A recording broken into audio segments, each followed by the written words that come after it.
Welcome friends. So, in our last session we discussed about the acceptance sampling and we introduced two terms, one is producer's risk and another is consumer's risk. Because we are discussing all these things under the laws of probabilities.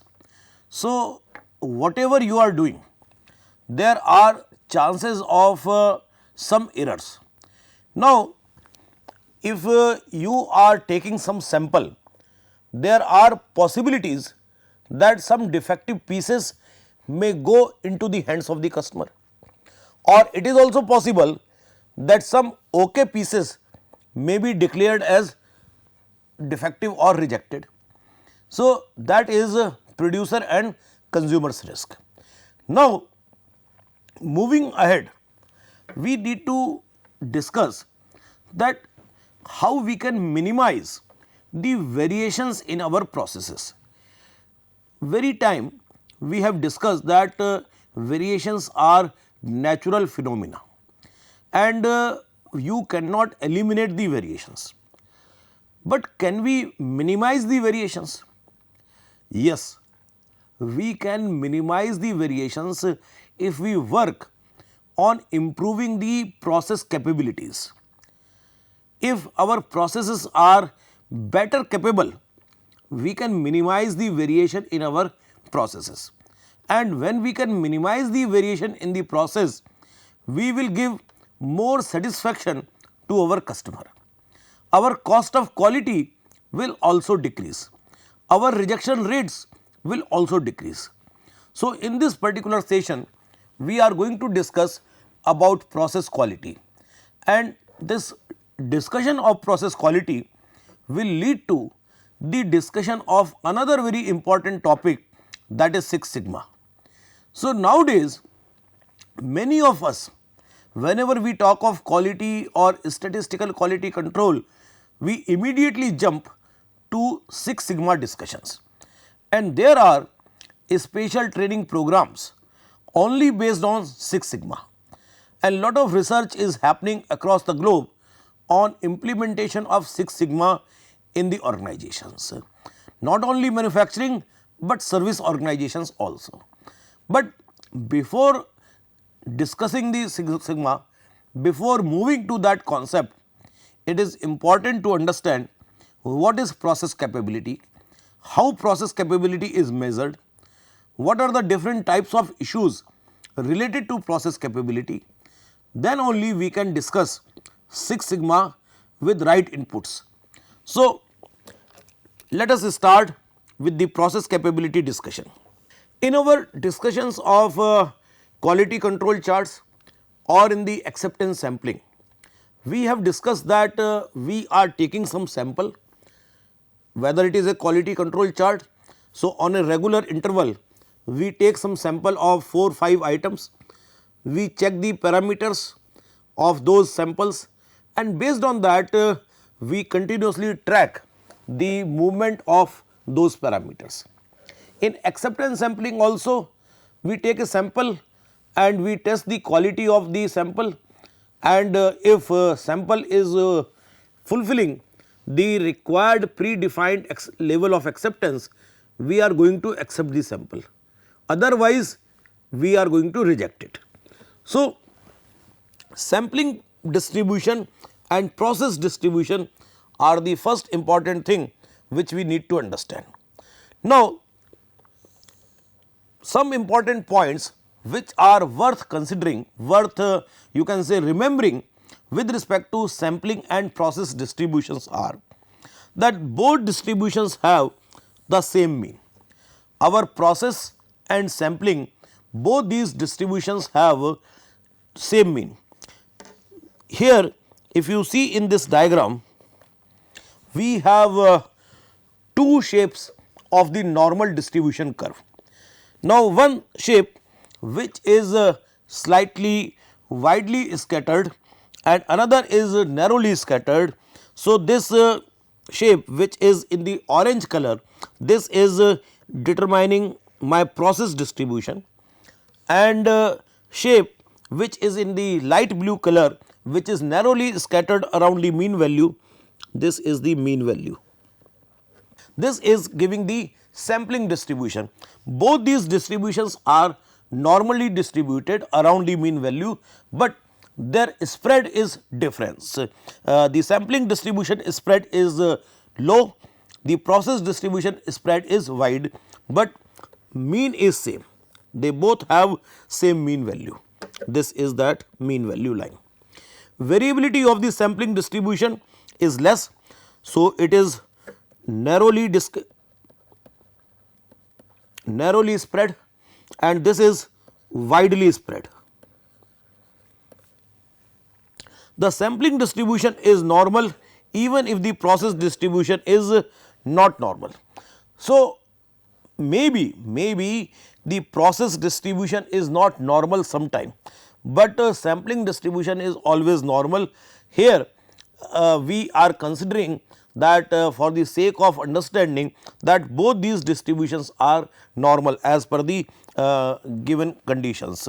Otherwise, sometime the process distribution may follow some other kind of statistical distribution, but most of the time it has a normal distribution. So, these are about process and sampling distribution. Now, here a very important concept is to be highlighted, and that helps us in generalization of various statistical tests, and that theorem is central limit theorem. We will not discuss this central limit theorem in great depth, because this is a subject matter of class of business statistics. So, in that we discuss whenever we are going for testing of hypothesis, and before that we need to discuss this central limit theorem, that how the samples are determining something about the population. So, generalization of results obtained for a particular sample can be done for the entire population using this central limit theorem. So, this is a very useful, or rather you can say fundamental of entire hypothesis testing, and we also in this case are assuming that whatever samples we are taking, whatever calculations we are doing on the samples will be applicable to the entire population. So, therefore, the introduction of central limit theorem is very important here. Now, what does it say? That the distribution of sample averages tends to be the normal regardless of the shape of the process distribution. So, you are taking different samples. For an example, what does it mean to say that you have a process. This is the process output, where large number of items are there.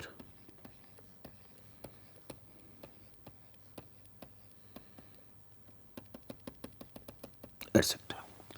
Now, out of this process output, the process distribution may follow any kind of distribution, but you have sample 1, you have sample 2, then you take a sample 3, and then you take a 100th sample out of this particular population. Now, for each sample there is a sample mean. Let us write it as S1, S2, S3 bar and so on S100 bar. This says, central limit theorem says that the distribution of these sample averages tends to be normal. The shape of these sample averages can be represented as a normal distribution curve like this. So, whatever is the shape of process distribution, irrespective of that, the distribution which is formed because of sample means that will always have a normal distribution. So, Some of the samples will have values on mean, some samples will come this side, some samples will come this side. Most of the samples will be around this mean value. Most of the sample averages are around mean value, and some will be on the left side, some will be on the right side. So, that is the central limit theorem. Same principle we have in this process and sample output, that this the process output is there and you are taking samples from that process output. So, if you are taking sample from the process, so the averages of those samples will always follow the normal. So, this particular line which we just discussed is the result of central limit theorem, that the sampling distribution is normal irrespective of shape of distribution for the process output. This particular theorem you can say is the foundation of most of the statistical test, because we considered everything on the basis of sample, and the sample averages, they will form a shape which is of the normal distribution curve. So, that is a very important thing we need to understand. For sample distribution, limits are stated in terms of number of standard deviation from the distribution mean. Typically, these limits are 2 standard deviation or 3 standard deviation. Standard deviation is known as this standard deviation is known as sigma.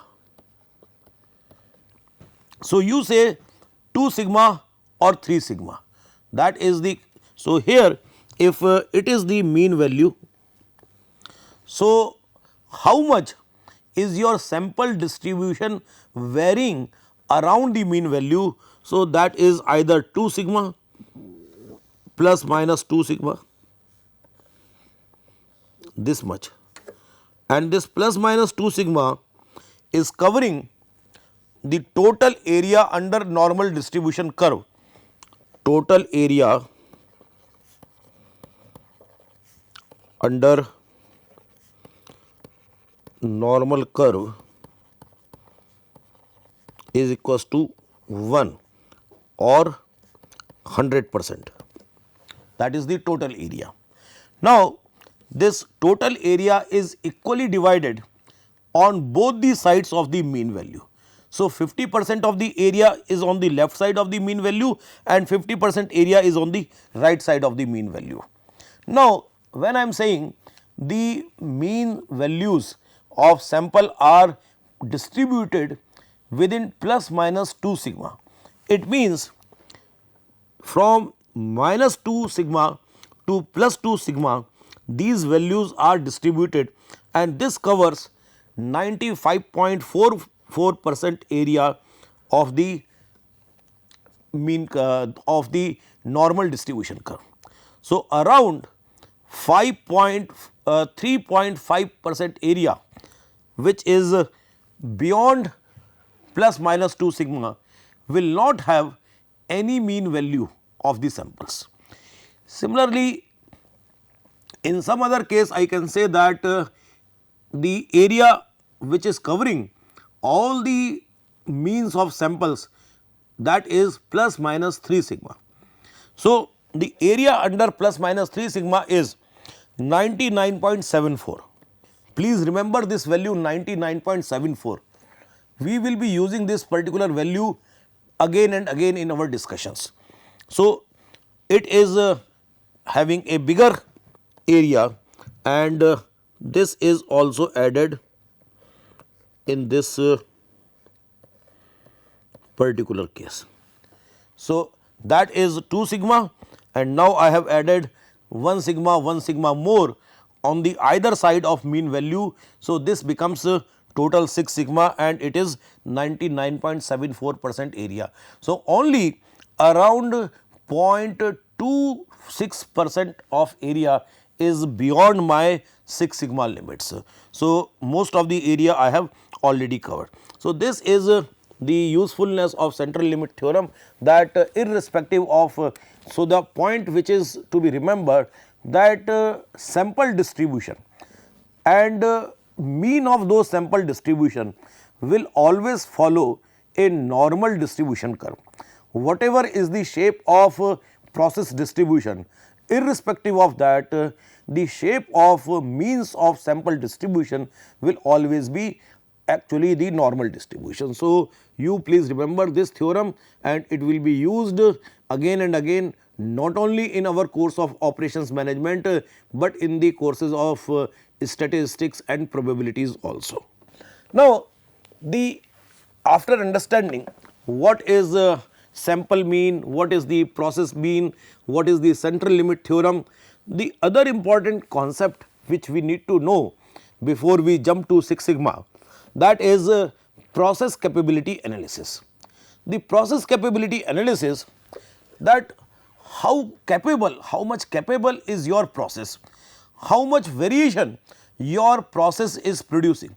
So, sometime you must have seen that if you are going on a bicycle, so for some bicycle the wheel moves in a perfect straight line direction, but sometime there is some side movement also in the wheel, it is not moving in a perfect straight line direction. So, when some side movements are there, it means that process is less capable.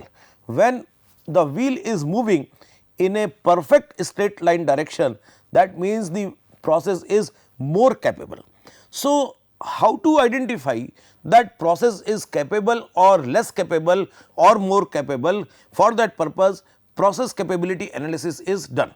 Now, let us see how do we do this process capability analysis and what are the different steps involved. Now, the capability analysis determines whether the variability inherent in the output of a process that is in control falls within the acceptable range of variability allowed by the design specifications. So, if the inherent variations in the process are within the design specification. For an example, what does it mean to say that I want to make a product where the dimension is 10 millimeter and I have some tolerance available of 0.02 millimeter. So, I can make up to 10.02 to 9.98 millimeters. So, these are my upper control and lower control limit. I have a process which is producing the mean value or which is producing the product of 9.98, that is the mean value, and it has a capability of plus minus 0.01. So, it can produce from 9.99 to 9.97. Now, though the variation which my process is producing is lesser than the variation which are allowed by the specification, but still because the mean value is 9.98 of the my process output, there are some output which are below the lower limit of specification. So, here I will say that this process is not capable, because there will be few outputs which are of 9.97 also, and these outputs are below the lower limit of specification. But in place of this, if in place of this you have something like 9.99 plus minus 0.01, then it will produce 10.00 and 9.98. Now, you will say that the process is completely capable to produce as per the given specification, because all outputs of this process will fall within the specification given by the design people, design department. So, this process is now a capable process. The earlier process, which was also having the variability of only 0.01 millimeter, but that variability because of its mean value was not able to give me the desired process capability. So, process is said to be capable if process variability is within the specification. So, now in this particular case it is not within the specification, then I say that this is not a capable process. Process capability and specification may or may not match. So, in these three cases we just saw that process capability and specifications are not matching. Here we can have three different cases. So, because many a time the specifications are decided on the basis of customer requirement, what customer expects, on the basis of that product specifications are decided. But the process specifications, the machines which are producing those output are not purchased for each different products. You have a machine which is with you for long years. So, every time you want to produce some new product, you have to see whether my machine is capable to produce that particular product or not. But it will be very rare combination that the machine capabilities are process capabilities. So, process capabilities are similar to your product capacities. So, three cases are possible. So, case 1, what is this case 1? The process variability seems to just match the specification. So, here the specifications are the upper and lower limits of your specification. So, you have plus minus 0.02. So, this is 10.02 and 9.98, let us say millimeter. So, this is upper specification and this is lower specification. Now, in this particular case my process variability, this process variability is exactly matching the mean value of the process, that is 10.00 millimeter, that is matching exactly with the output or that is required in the product. So, this is the simplest case where you have perfect match, but this perfect match is a very rare phenomena. Then the second case, what is happening in the second case? Process variability well within the specification. So, this is upper control limit, this is the lower control limit. Now, your upper control limit and lower control limits are too wide, like it is 10.02 and 9.98, and your process capability is so good that it is producing only between 10.01 and 9.99. This is 10.02 and 9.98. So, here your process variability well within the specification. So, again whatever this process is producing, that will be acceptable because these are within the UCL and LCL for this particular case. Now, the third case is interesting and that is a worrisome case for us. Here UCL and LCL, it is 10.02 and 9.98, but now the process output is beyond these limits. Here the process output is producing up to 10.04 and it is up to 9.96. Here the process variability exceeds the specification. There are few output which will be beyond 10.02, but you will not be accepting those products which are having the dimension of higher than 10.02. Then there will be few outputs which will have their dimension less than 9.98, maybe 9.97, 9.96. So, you will be again rejecting these products where the dimension is less than lower control limit. So, this particular case may result into various rejections because the process variability is more than the specification. Here your process is widely spread. So, you can say the spread is okay for process variability. The second case, spread is narrow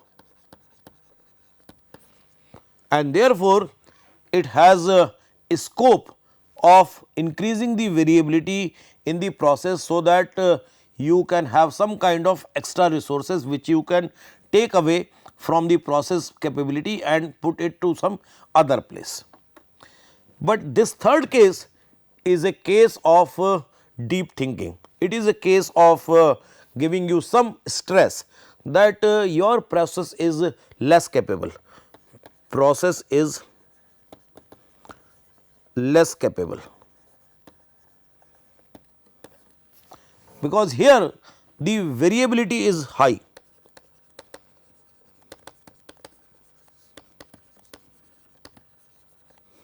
Or widespread.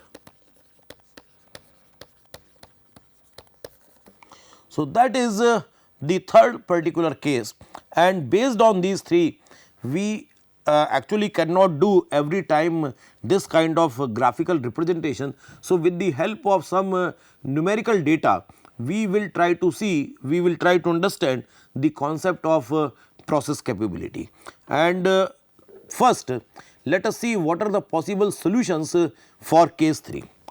Now, for case 3, first you redesign the process so that it can achieve the desired output. You can do that. Use an alternative process that can achieve the desired output. You can find some more capable process which can give the output within the specifications. Retaining the current process, but attempt to eliminate unacceptable output using 100% inspection. If the cost of inspection is low, then you can go for 100% inspection also if other alternatives are not available. Examine the specifications to see whether they are necessary or could be relaxed without adversely affecting customer satisfaction. Sometimes we very tightly place our specifications, and customer actually may not be interested to have that tightly held specifications. So, if possible you can relax the specification which can meet the process capabilities. So, in that case if these specifications are not very critical and if these specifications are not affecting the customer satisfaction much, you can relax to some extent these specifications. Now, the calculation part of this process capability, for that purpose we have a very good indicator which is known as capability index and which is written as C subscript P. So, this CP is used to assess the ability of a process to meet specification. So, now you see the specification width divided by the process width, that is the calculation of your process capability index. So, the specification width is as you remember any diagram, we have this diagram of process case number 2. So, in that this is the upper control limit or upper specification, this is the lower control limit, the lower specification, and this is the width of the process. So, you have as numerator the specification width, upper specification minus lower specification, and this is the process width which is considered to be 6 sigma plus minus 3 standard deviation on either side of the mean value, which covers the 99.74% area of the normal distribution. So, if you have an value of Cp as 1, so that value of Cp equals to 1 means your case number 1. where your process is just capable of providing that specification. It is just fulfilling the requirement of providing that specification. If it is less than 1, if it is less than 1, it means it is not capable of providing that specification. And then nowadays the more acceptable value of process capability index is around 1.33. So, if 1.33 is the process capability index, it is considered to be a good capable process. That means the specification width are like this, process width is smaller than the specification width, therefore, the denominator is less than the numerator. So, obviously, you understand this calculation will result the CP more than 1, and if CP is around 1.33, it is considered to be a good index for our purpose. So, this is the formula for calculation of that CP. Now, there is one more formula where process mean and the sampling mean are not same. In this previous case, the process mean and sampling mean are same, but it is possible like this particular situation that you have 10.02, 9.98. So, there is a mean value of 10, but what is happening that the mean of my sample is not at 10, it is at 9.99. That is the case. So, in this particular case, when process is not centered, a slightly different measure of process capability index is used, and that is represented as CPK. So, CPK, this is CPK, it is equal to the smaller of these are the two values, upper specification minus process mean. So, you have upper specification, this is process mean, this is upper, this is process, and this is lower. So, from upper to process you take one difference of this divided by 3 sigma, and then the second is process to lower divided by 3 sigma, and the smaller of these two values is taken as your process capability index. So, now with the help of one numerical example, we can understand that how to use this process capability calculations. So, there are 3 processes 1, 2, 3. The mean values are given 7.5, 4.6 and 6. The standard deviations are 0.10, 0.12 and 0.14. The product which we are making, these are process parameters and these are product specification. So, the 7, 8, 4.3, 4.9, 5.5 and 6.7 in their respective units are the values given for lower and upper specifications. Now, let us see how are we using this. For process 1, the upper and lower, upper is 8, lower is 7, upper is 8, lower is 7, and here you see the mean value of upper and lower is 7.5, and that is the mean value of the process also. So, here we are going to use our formula number 1, that is in the denominator it will be 6 into standard deviation. Standard deviation is 0.10. So, this calculation becomes 1.67 and it is more than 1. So, you will say that process is capable. Now, coming to the second case, here it is 4.3 plus 4.9. So, 4.3 and 4.9, the average is 4.6. So, you see 4.9 minus 4.3, 6 into standard deviation 0.83. It is less than 1, therefore not capable. The specifications which you want to produce from this particular process, that process will not be able to deliver the required specifications. Many rejections will take place. And now coming to third, in this particular case it is 5.5 and 6.7. Now 5.5 and 6.7, the mean is around you can calculate, this is 6 plus 5 11 12.2. So, the mean is 6.1 and the mean given for this process is 6. So, the process mean and the specification mean are not same. So, we have to use CPK formula in this particular case. So, we have used the CPK formula and when we have used the CPK formula, so out of these two, the upper control, that is 6.7 minus the mean value divided by 3 sigma, mean value, this mean is the process mean, this is process mean, and these are upper specification, this is lower specification,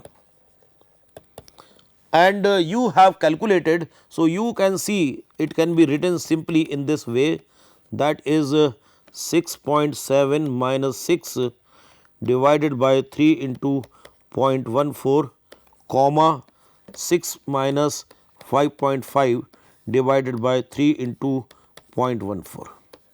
So, out of these two, the minimum is, you will see, 1.19.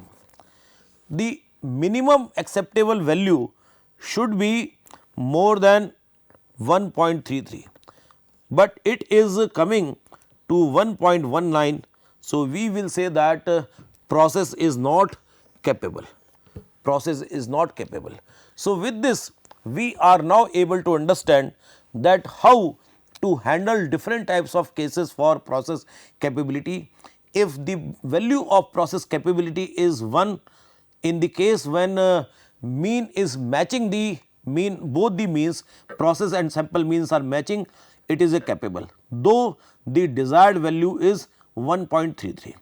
In the case of when process and sample means are not matching, we have a different formula, that is of CPK, and normally the CPK value should be around 1.33. So, in this particular case the CPK value came 1.19 and therefore, we can say that this process is also not capable of giving the desired specification. So, this becomes the entire concept of process capability analysis. We will use this information of process capability analysis for developing the 6 sigma concepts that we are going to discuss in our next session. Thank you very much.